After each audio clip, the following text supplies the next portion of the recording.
Hey guys, good morning. Vampire Village pouring in. We're gonna be doing just a short stream at this point, and I'll be back probably tomorrow after midnight. You know, early stream, same like earlier today, the Saturday. But I wanted to do this Jibber here, talk a little bit about Greenskins, battle skills, and how is the best way to use them, what they're good for. This is, of course, strictly legendary campaign experience. It came to me to my mind yesterday that nobody even noticed are complaining about the board chariots. You know how the technology and battle skill is lacking. But ever since we got Grimgor, and I just like had a glimpse of it, and we totally missed it. You know, they are gonna different battle skills, and then our complaints about the Snodling wagons basically just transferred on the orc board chariots, and I wanted to talk about this for a bit. So Greenskins primarily a melee faction. It's pretty much one of the factions in the game where the range is actually what it's supposed to be, support. It's in a game where you know, they're elves, so range could be also used primarily. There is the Empire and Dwarves as well, where the range can be used primarily, but you know, we're not talking about them, we're talking about the Greenskins here. So we're talking about battle skills, these red skills here. I might do other factions series for this, but right now we're just going to talk about the Greenskins. So we're going to go through the battle skills. We're going to mention you know, a few words about each, how they're best used, which are the best ones, which are the most optimal ones. Because these are all, you know, the important stuff, unit buffs, how, you know, so you can overcome very hard battle difficulty and actually have a nice battles where actually units perform or overperform and have fun with, you know, the units you like the most. So no need to talk about inspiring presence. You know, it's every faction has pretty much the same one here. It just increases the encourage effect on this skill here, so you get more leadership in that blue circle. Talking about the skills that buff units. So the first one for the Greenskins is the Gobos, which is what I consider a flavor skill, a well done flavor skill, because these units are not particularly very strong, but they are very effective for how early they're unlocked and how cheap they are. So you can get ahead with multiple armies, very cheap armies, and it's just a nice example of flavor skill. So you have ammunition plus 20% for goblins and 9 goblin missile infantry units, missile strength plus 12% for goblin and 9 goblin missile infantry units, melee attack plus 8 for goblin and 9 goblin infantry units, and melee defense plus 8 for goblin and 9 goblin infantry units. So you can see here, it buffs both infantry, the goblin infantry, and goblin missile infantry. So you get pretty much both sides taken care of here. It's just a, you know, goblin skill. It's not like the Empire, we're just gonna buff spearmen, halberdiers, and swords from this skill, and then we're gonna go great swords on the other skill. You just basically get all the goblin buffs here for their infantry. Orcs may be stronger, but goblins are smarter, nastier, and betterer. So Greenskins have his goblin skill here. Just a very nice skill. Get 8 attack, 8 defense. This is what you want to see in a battle skill. Your units chance to hit and chance to wait hits, and you even get more. The goblin archers get ammunition, missile strength. The goblins and the goblin archers is a tier 0 unit, what we call tier 0. It's because they come from just tier 1 settlement. You don't need any military recruitment. They're cheap, they're effective, they get good technologies, good battle skills. They even get extra stuff, which is probably considered a battle skill, like in the form of Goblin Tide on a Goblin Great Shaman on rank 10. But they get additional 15 armor and 6 attack, so they make them even more effective. So it's just a very nice flavor skill, and it benefits the goblins, more benefits the night goblins, since the goblins, goblin archers, you know, the why they're effective tier 0 unit. You don't need to build the buildings, don't need to upgrade. Goblins get armor, goblin archers get damage, scrap upgrades. They just work. They're just maybe even might want to say disgustingly effective. They're not going to be too overpowered, they're not going to be too weak. So you just get value out of it. If you get to build a lord with it, with all the skills, a little bit units to go around with them, it just works. This is just like a deal flavor skill, which just works. Regarding the Night Goblin side of things, the Night Goblins come later, when you already have access to better units. The technology don't affect them properly. They don't have access to armor. They are not the units which we can put in the front line. And mixing goblins and night goblins, you know, could be work. What mention is the fanatics. When the chain works, it's actually pretty deadly. But the goblin tide does not affect night goblins. And if you want to get some extra damage, sneakiness, you can always just go for nested skulkers. So you get goblins, goblin archers, nested skulkers. You got night goblins, night goblin archers, and their fanatic versions. Night goblins just come later, and so this skill, you know, it will help them.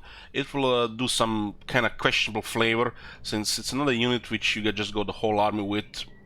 It's just a little bit lacking. There is another battle skill that buffs them specifically, but it's more to their offense, and since overall effectiveness and buffs are lacking, while still usable, the goblins just get way ahead.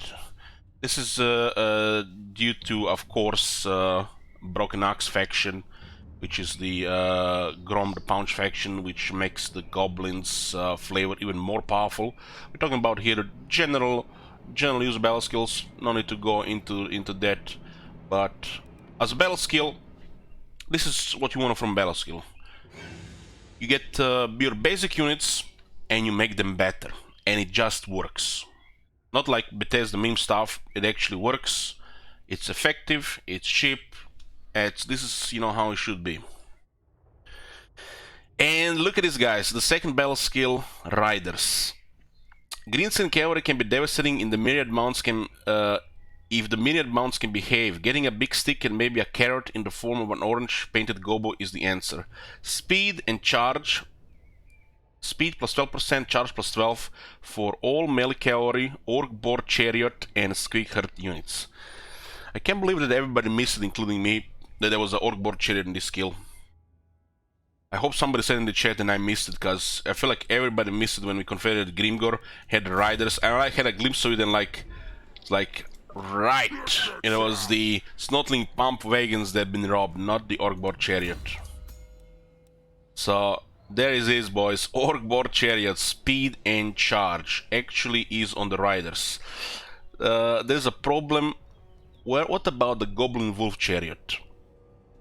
And then the ones that have been robbed are the snotling pump wagons, because other snails buffs chariots and pump wagons, but these are not buff pump wagons. It's still these two technologies that don't work on orc board chariots, so they've been robbed. This is just oversights, and you know, forget about it. Other snails is missing one buff for the pump wagons, while the chariots get an extra buff, which, you know, they don't need. And so basically you get Goblin Wolf Chariot and the pump wagons have been robbed on the battle skills, while the Orc board chariots have been robbed on technology. And stuff like this is, you know, sad to see, because, you know, somebody might enjoy using these units. So the Rider's battle skill is your faster units, the Night Goblin Squeak Hoppers, Wolf Riders, the Forest Goblin Spider Riders, Melee Cavalry, not range, Orc Board Chariots, and the Squeak Herd units. 12% speed, 12 charge. I like these skills for these cavalry type units to be attack and charge, but in this case we get speed and charge. 12% speed is okay, not great, not terrible, it's good to have. But 12 charge for the cavalry is excellent, while for the chariot it's not good. The Orc-Boar chariot has 80 charge, and 12 charge and 4 entry will not do much. The skill would have been better if it was attack and charge or speed and attack, because these units didn't need attack. These units have some of the worst, I repeat, the worst melee attack in the game. It might work in a normal environment like a quick battle, but in a campaign this is a problem. Furthermore, these units require buildings which are not really good in the first tiers. Tier 2 for the Wolf Riders, Tier 3 for the Spider Riders, for the Squeaks, for the Pig Riders, and Tier 4 for the heavier Pig Riders and the Chariots.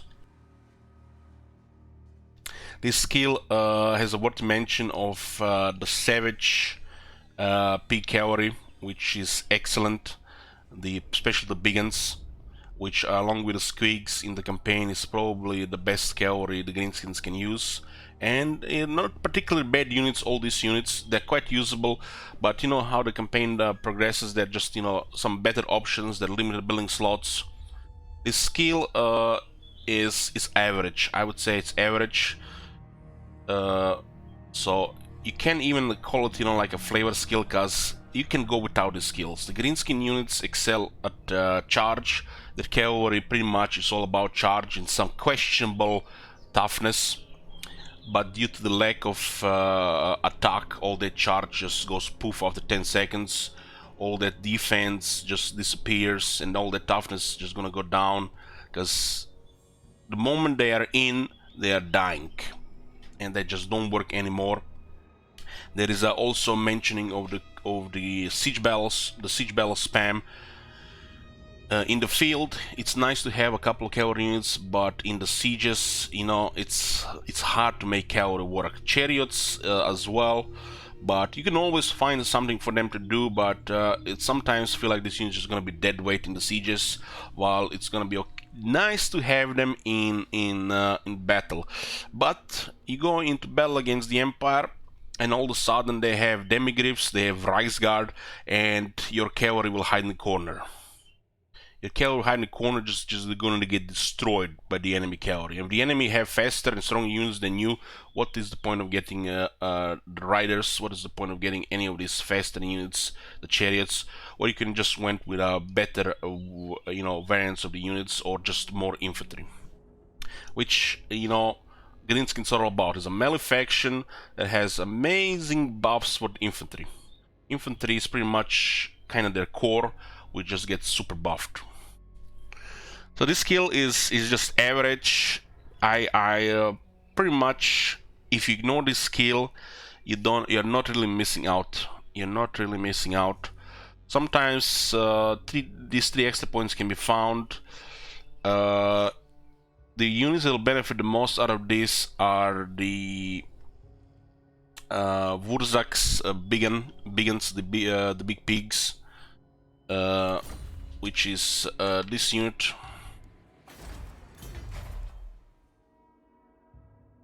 This is a really good unit. It's like a better Chaos Knights.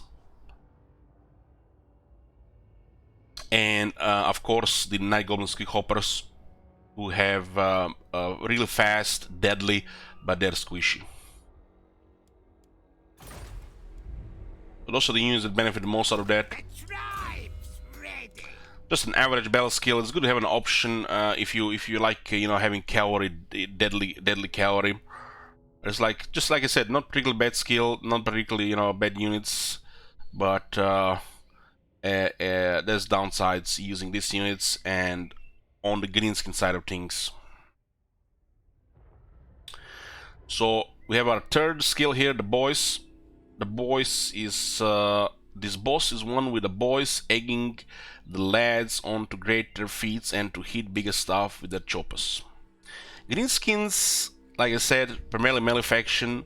Their infantry is their core, and they do infantry really good. Their infantry gets various forms of toughness, and some of the best offense in the game or any infantry. The Va kicks in and the boys just stomp. When you add into the mix various buffs like the smashing faster, here we go, fist of Gork, sneaky stabbing, the technology just a little bit, maybe even a touch bit overpowered regarding the infantry buffs, while everything else is a little bit behind. But this is, you know, they done it feel like right. They feel like right, if not a little bit, you know, ahead of most of the factions in melee that have not been updated in a while. The boys, missile strength plus 12%, orc archer boys, savage orc archer boys, melee attack plus 8 for orc infantry units. So it's all orc infantry units, regular orc, savage orcs. Weapon strength plus 12% for all orc infantry units. Reload time reduction plus 10% for orc archer boys and savage orc archer boys. So it's pretty much the gobos, just it works for the orcs. And this is where the Greenskins units come, you get the best ones. The orc boys are excellent from the start, since all the technologies, scrap upgrades, and battle skill. And the biggins, just better orc boys, and then you have the black orcs, just better biggins. You basically have three different types of very similar unit, and they all just work. They in their stages of the game, they are just deadly. They have enough toughness, and they'll kill stuff. We don't only have to go show the unit stats, but the offense side of things, it's on the extreme level. On the extreme level, you get 8 attack, 12% weapon strength. So you get deadlier units that deal more damage, which are all some of the very high damage units. The Orc Boys was always, on the high end of things when it comes to offense in Warhammer 1. In Warhammer 2 they fell a little bit behind, but with the rework they got there back again. All the big guns in their tier really don't really have equals. The Saurus come close, and the Black Orcs, there's very few units that can compare to Black Orcs in toughness and offense. It's like the only thing that really comes close is the Chosen.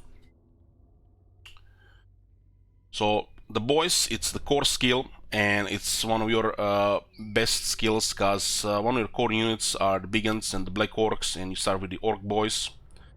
Unlike the Gobos, which is just a flavor skill, transitional skill, cheaper armies, progress through the campaign, usable throughout, the Orcs are just better. And that's how it is. The Orcs should be better, the Goblins should be flavor. Simple like that. We can compare a Goblin army, 4,300 cost, and then we can compare an Orc army, 8,000 cost. And that is the difference. The Goblin army, you're gonna have to have a careful approach, think twice what you're gonna engage, especially if it's a rank 9 Chaos army. While the Orc army is gonna go in, and they're gonna just do their thing. Goblin army just have to be a little bit more careful. They still work, but look at it, 4,300 versus 8,000.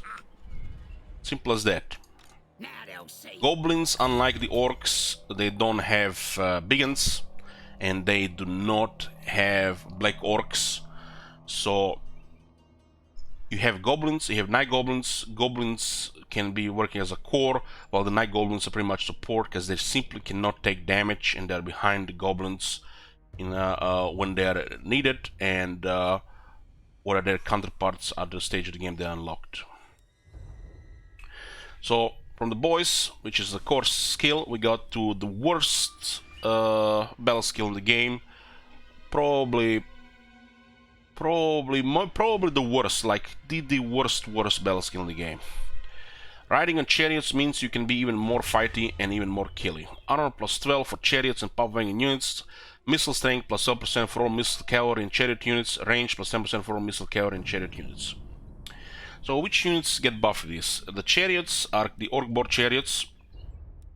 So they get 3 buffs, while you have to get 3 another points. This 12 armor doesn't do really anything on those units, because they already have 80 armor and they have 15% physical resist from the scrap, so that is irrelevant. Another stat that is not really needed, what they really need is attack. So we and everybody, me and everybody else, we just forgot about Orkboard Chariot's skill here, and other than else, it's the pump wagon thing that's been robbed. So the pump wagon have they have one technology, which is 10% weapon strength, more or less. So this new unit in the game has been added. Snotlings, they're not goblins or the orcs, and they don't get properly buffed in this game. Not particularly necessarily bad units. You can definitely get some use out of them. Heck, the tier 3 version 1, the spiker rollers is deadly. They're just not as tough as the Orkboard chariots, but they have way more damage. So you basically get a skill which is absolute crap. It's just, if they remove this skill from the game, nothing would have been lost. It buffs Orkboard chariot with armor, pump wagons with armor. This units need attack. This unit needs some kind of more toughness. So the pump wagon has been robbed on the battle skills, while the Orkboard chariot has been robbed on technologies. It's like you can see here, the Gobos missile buff, melee buff. So you get proper four buffs. This is not the only example in the game where they just messed up the buffs on units. Skaven have this example as well. There are other examples of this as well. Death Runners come to mind, Gut Runners come to mind. So you get a really badly designed skill which buffs terrible and mediocre units. So the units not necessarily bad. You get pump wagons, which they work, but they're better units. You get missile strength buff for the wolf riders, the shooters, wolf rider archers. You get missile buff for the forest goblin spider rider archers, and you get a buff for the goblin wolf chariots, which is, you know, can't really decide what it is. It's a missile unit or is it a melee unit. It's actually the range unit. The range outside of the unit is not so good, so you gotta have to use both. So these units are pretty much offer like a harassment role, but on a legendary difficulty, very hard campaign. These are horrible units, which just better units exist. The best time you can actually use these units is when you have a garrison battles. And when you get to use some forest goblin spider rider archers. Their stats are not good. They don't have good health, but when applied right, they can harass, split the enemy, and rout the chasers, and can get a good performance. But you know, when anything used right here, you know, you can get value out of it. But when you have better units existing in the campaign, really there is no point using units like that. And when you look at the buffs here, they get missile strength. They have some of the worst missile strength in the game. Absolutely dog shit damage, and they get more range. Absolutely worst dog shit range as well. So not only the buffs, you know, are buffing the bad units, but they also are really bad buffs. When you look at the Goblin Wolf Rider Archers, 100 range, they get buffed to range. When you look at their damage, they get buffed to damage. Look at their damage, 10 and 1. Really, anything with armor, really just ignore this unit. Just let them shoot. Who cares? Forest Goblin Spider Rider Archers have slightly better damage, but they have the same range. They have 2 AP. So literally just ignore them, let them shoot you. In the campaign side of things, they're basically just a unit with no damage that can chase things, harass, split the AI. The AI has to prioritize on the faster units, so you can split them around some of their units, especially if you're outnumbered or if you're trying harder to win the battle. You can get performance this unit, but then again, you know, people get a good performance from a Great Eagle in a siege because they are fighting for their lives, and then just like have a fond memory that a Great Eagle helped them win that battle. It doesn't mean it's a good unit. It's still a dog shit unit. So you get a horrible battle skill, which if it's just removed from the game, nobody's going to miss it. Skill like this, it's like What can be done to fix skills like this? Well, first, make it work proper. Make it give 8 attack to chariots and pop wagons. It's just having a 1. It's missing half of the melee buff. Regarding missile strength and range, this is just totally broken. These units have 100 range, plus 10%, that's nothing, plus 12% missile strength on dogshit damage, that's nothing. So if they want really the stuff like this to work, make it actually proper, give it 8 attack with 12 armor to chance pop wagons. The pop wagons have been robbed of half a buff, while the missile units, this type of stuff is just, you know, designed by the people who don't even play the campaign. These buffs are irrelevant, they add nothing to these units. They should be something like buffing flat armor piercing missile damage, and having range buffs like plus 30, 40, 50%. At that amount, it will still be behind in the value of skills like this or this, but it actually would be usable. So if this skill had an 8 attack, 12 armor, instead of missile strength, 3 to 5 AP to these units are fast outdated. Why would you prioritize this battle skills when you can prioritize this or anything else? And instead of 10% range, it could be 30, 40, 50% range buffs. So these units, how it would look like when these battle skills would have been applied. This unit would go from 1 to like 4, 5 AP. The range will go from 100 to 130, 140, and all of a sudden actually gets a little bit more threat here. It's still the problem of this unit in early stage of the game is the building, which cannot really be prioritized over other things because they're just better things. Why are you gonna go Goblin Wolf Rider Archers when you're outnumbered? You have the enemy have better stats, and you need performance. You need actually units that are useful, that actually work. If they don't get buffs like this, it's like, why even bother these units existing? These units also have been kind of forgotten on the technologies, which should have done pretty much the same thing. These units could have been better if it double dipped with the Gobos. If these units also applied to those units, and they've been robbed, honestly. The Wolf Riders, the Forest Goblin Spider Riders, melee and range chariots has been robbed because this skill does not work on them. It should work on all the goblins, all the night goblins. This unit should be properly buffed. This is a campaign. We are not playing esports here. This unit should be viable. So this battle skill is just probably, for now, let's just say it, the worst battle skill in the game. Just ignore it. The AI seem to be prioritizing this battle skill. We've seen it happen quite a bit of time. You can see here are the snails, and even when you look at their armies, they really don't have these units to actually even buff properly.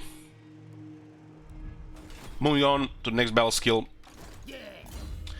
the big lads. This is another core skill. The primary of way the Greenskins fight is melee. It's that infantry gets the best buffs, and this gets supported in 2 ways: with monsters, or with artillery, or with a mix of both. The big lads is just an example of a well done battle skills. Plus 8 attack, 12% weapon strength. 8 attack and 8 defense would have been better. But to go on the ferocious side of things, savage side of things, let them do even more damage. It is totally fine that some of the skills are not 8 attack, 8 defense. It doesn't really make sense that would get 8 attack and defense. 12% weapon strength is fine as well. So it's just make those savage units even more savage. There are, you know, stuff like when you have an armored unit and give it more armor and just a bad thing. And that is, of course, a thing when you give a unit more attack and more damage and it just works. So these units that are supposed to be doing damage, they actually start doing real damage. This buffs trolls, giants, rogue idols, and arachnid spiders, even bigger than a black orc and not bad at killing too. And we come now down to trolls. The trolls which make the cavalry look bad. The trolls are monsters. They work in field battles and they work in sieges, so they're just more versatile than the cavalry. They get better buffs than the cavalry, and at the same time you're buffing trolls, and then you're buffing stuff like Arachnid Spider, which is also one of the best units of the Greenskins. So you buffing units which basically give you the speed, which give can move on the battlefield and which just rock in sieges, unlike the chariots and the cavalry. So same as the boys, pretty much this is your core battle skill. Orcs and monsters is the quality units of the Greenskins, which makes their powerful armies. In an example, I can give you what else is that army? So what would a real good Greenskin army look like? Something like this. You have your top orcs and you have your top monsters. And as you can see, this army, like I said, it's orcs plus monsters or artillery, but in this case we're using both. We have doom divers, we have arctic spiders. These doom divers or some of these black orcs could have been also trolls, could have been, you know, one or two flavor units, rogue regiments of renown. So this is like an example of a high quality Greenskin army. You get heroes, black orcs, arctic spiders, and doom divers. Doom divers can also be stone trolls. One of these black orcs could be another hero, or could be a rogue idol, could be a giant. There is definitely a room to mix in a couple of flavor units. You don't have to be just these three type of units. But this is how a quality Greenskin army looks like if you want to just get you know, best out of the Greenskins. But they also cost a lot, nearly 11,000. When you look at this army, just a quality army, 8,000, the orc army, and then you look at the goblin army, costing 4,300. So depending how much money you have, depending how much armies you want to control, you know, you gotta go around. There is definitely a room for flavor, but orcs and monsters are just better. It's just how it is. They get more stats, and you're playing legendary very hard. You need stats and you need better units. You need units that have high health, high armor, and resistances, and not, you know, questionable stats like goblins, 160 entities with questionable health, and barely over half the armor. So, you got the big lads, just an excellent battle skill, goes well with the boys, goes well with the gobos, and it just works. On last skill here we have different buff, which like I said, the Greenskins, their range is support. You could force it to be your primary thing, but your range will shoot the nasty stuff. The enemy weapon teams, the enemy thunderers, the enemy artillery, anything really nasty, skirmishers, range units that your units won't be able to catch. You don't try to catch them with your wolf riders or the squigs or your other cavalry or chariots, you shoot them. The Greenskin artillery is surprisingly good. Surprisingly good. The building is viable. You'll find a room for the building on tier 4. Same like the Arctic Spider building. So you get that from above. This boss realizes the power of flying things, and so you can invest in a few tips, making sure these machines can fling things really far and really high. Ammunition 20%, missile strength 12% for Goblin Rock Lobbers and Doom Diver Catapults. It just works. You get an explosive, less accuracy unit, and then you get a unit that has higher accuracy and much higher damage, which can snipe things like a Luminarch, like a steam tank, like enemy artillery, enemy characters. It just works. This is just an option for an army which might not be your best option, but it works and it's strong. The only downside when it comes to Greenskin range, the range units will not feel the VA meter, and they do not benefit from the VA buff. So as your melee units attack, they fill the VA meter. When your VA meter gets full, you get to unleash the VA. 24 attack, 25% damage. The range units will not fill this meter, and they do not benefit from the VA, which is, I think, a mistake. I don't know why they done this, but the Greenskins have DACA as well. They're not just purely melee. And by designing a VA like this, which is really strong, it kind of, you know, cripples you if you get a little bit more on the range side, because having more melee makes the VA better. but having a couple of range units helps too. So range is support, and it does not get buffed by the VAR, which why they're a little bit, you know, optional units and not, you know, primary units. Scarsling gets the buff on his VAR, but the range units don't fill the VAR meter. Forehead. Okay, let's go into the veteran battle skills. These are basically battle skills that buff these units again, but they only work when this units get rank 7 or higher. That's why I call them veteran battle skills. Rank 7, 8, and 9, those are veteran ranks. Got the sneaky stabbers. The sneakiest and the stabbiest gobos are just as dangerous as the largest fierce orcs. So here we come here with more buffs for the goblins, pump wagons, night goblins, and squeak herds. All of a sudden, pump wagons are part of the battle skill. What happened here? Why are the snotlings not here? Snotlings should have been affected by this buff as well. They get 15 physical resistance, 5 leadership, and 12 weapon strength. 15 physical resistance is amazing. 5 leadership helps, although not really as critical. Things exist like various leadership buffs, experience. They get plenty of leadership. When you look at the Night Goblin units here, this is rank 6 without even leadership buff. They have 82 leadership. It does help with Night Goblins who have some of the worst leadership in the game. So it's a solid veteran battle skill. It just goes well with the Gobos. So if you go to Gobos, you're going to get it. Units that benefit the most out of this are the regular Goblins and the Night Goblin Squeak Hoppers. This is gonna be the units that benefit the most out of this. You got the Odd Lads. This is basically Orc variant.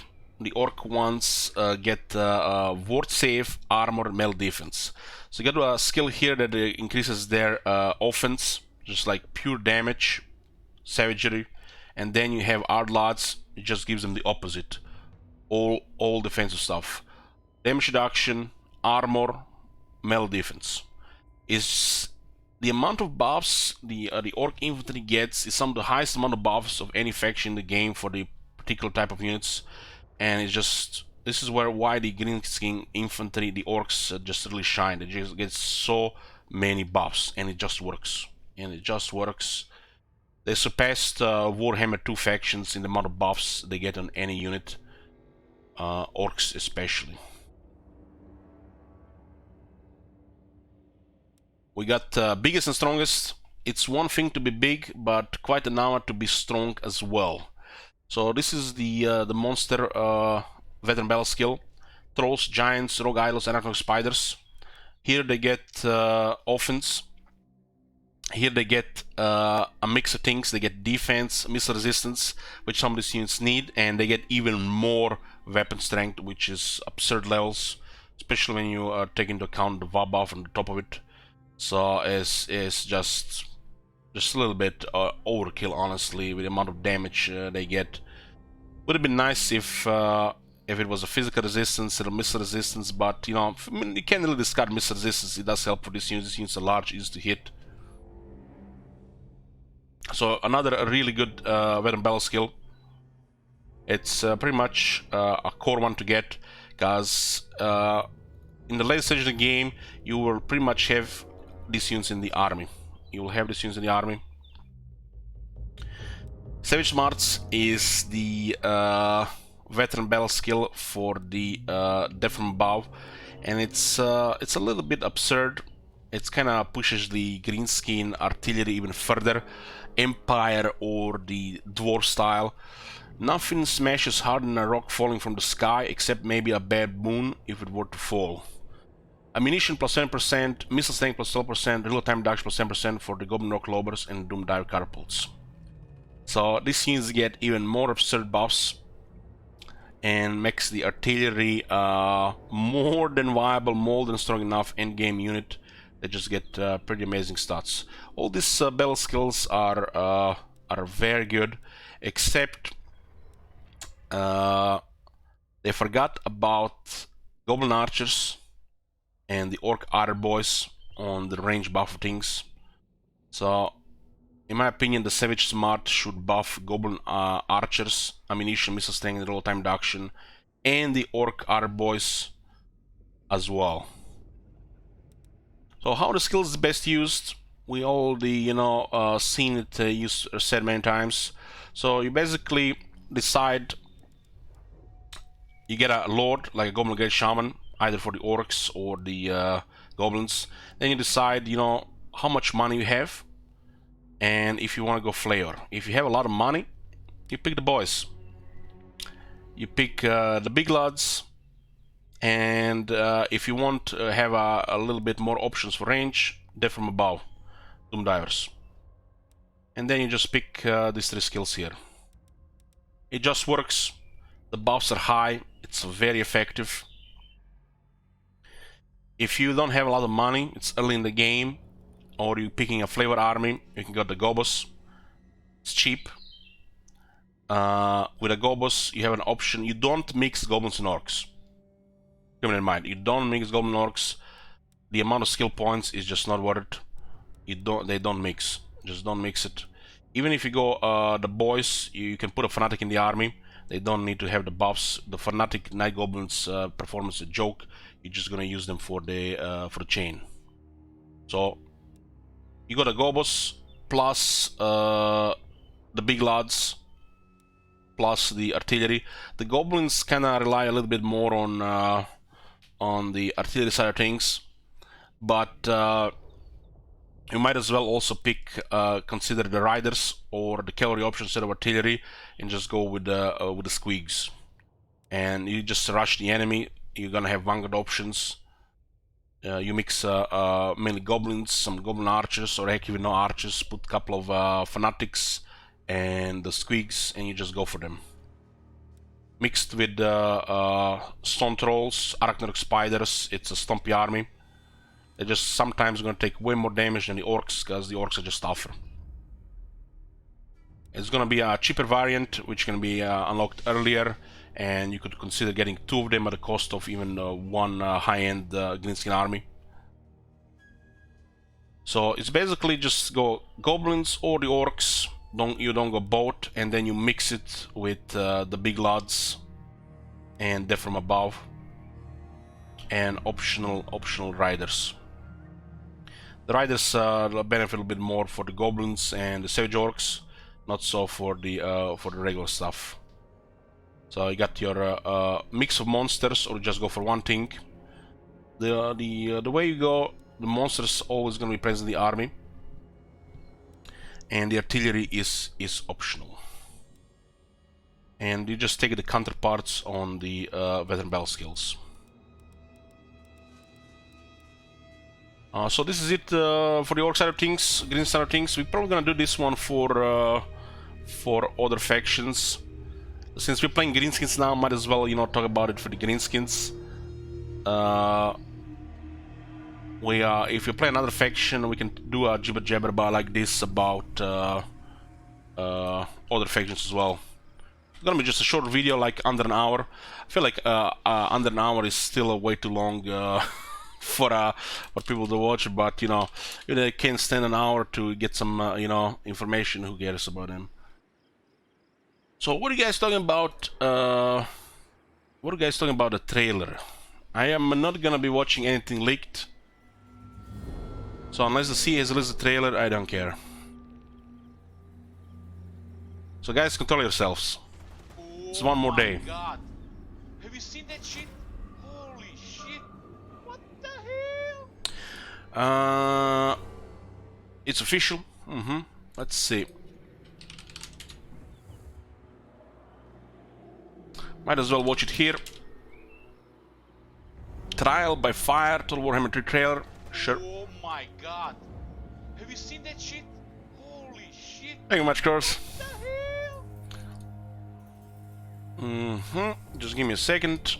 We'll watch it here, and we'll end the stream with it.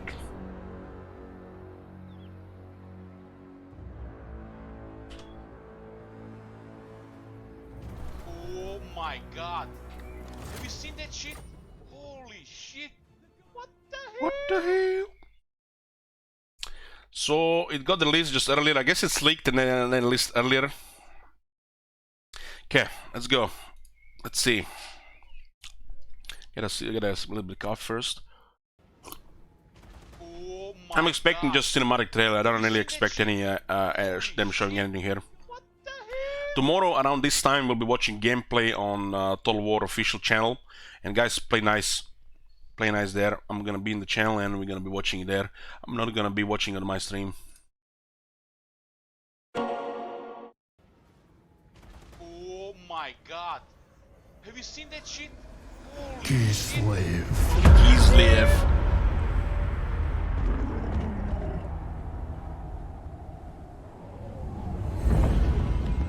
The motherland has turned her back on us.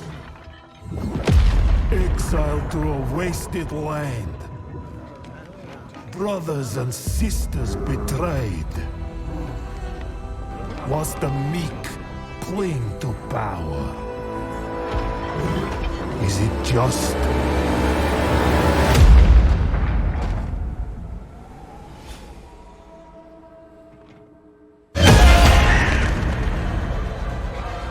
To be the bulwark the world relies on? Does it make us weak? To witness endless loss?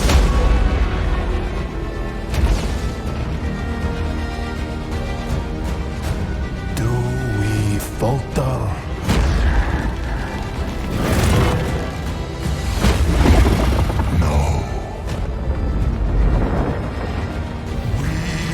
Molded by it.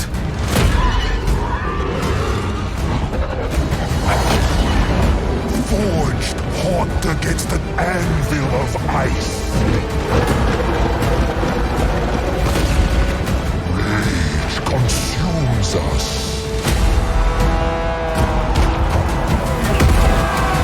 But from the fire, we rise again.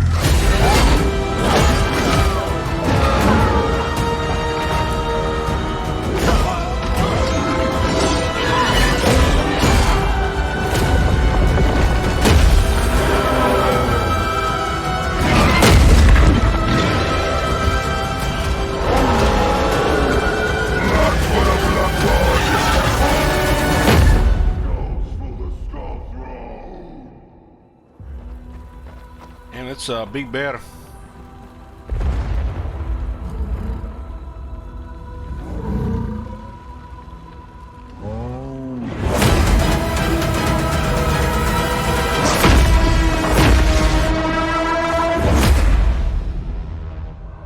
Is it me or the quality of this video is not good?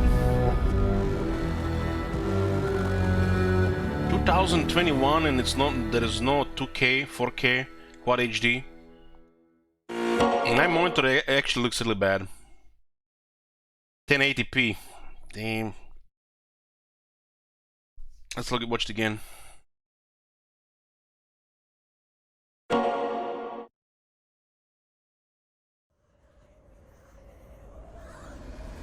Kislev.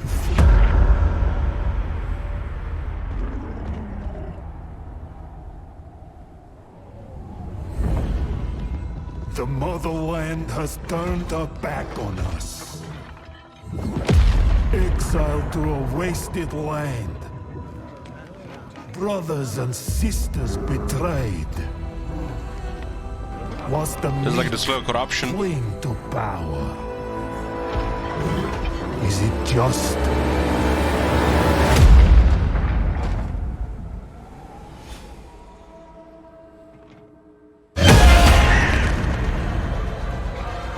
To be the bulwark the world relies on? Does it make us weak? To witness endless loss?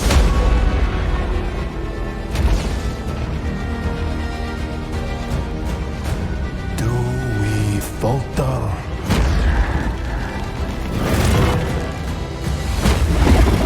No. The guy looks like Chaos Lord. We are molded by it.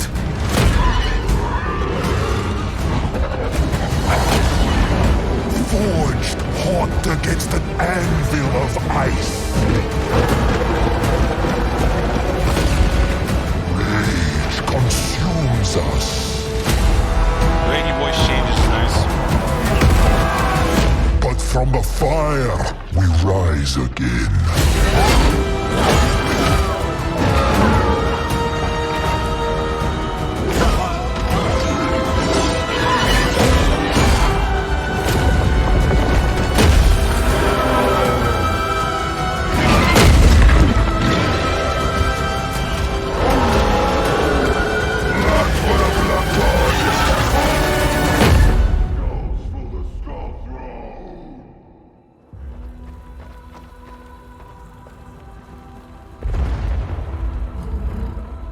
Was this thing at the end supposed to be like aspect of corn? That thing in the background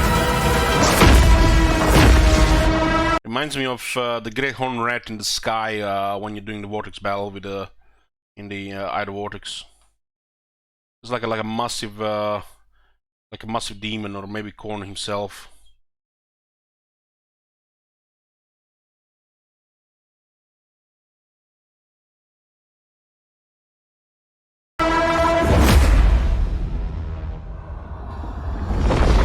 We'll definitely get to see more stuff here.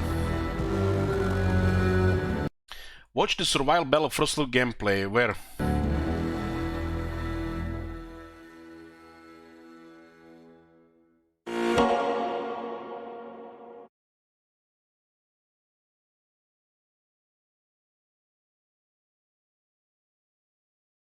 I guess it's gonna be tomorrow. Boys. Well, we'll be watching it tomorrow on their stream around this time.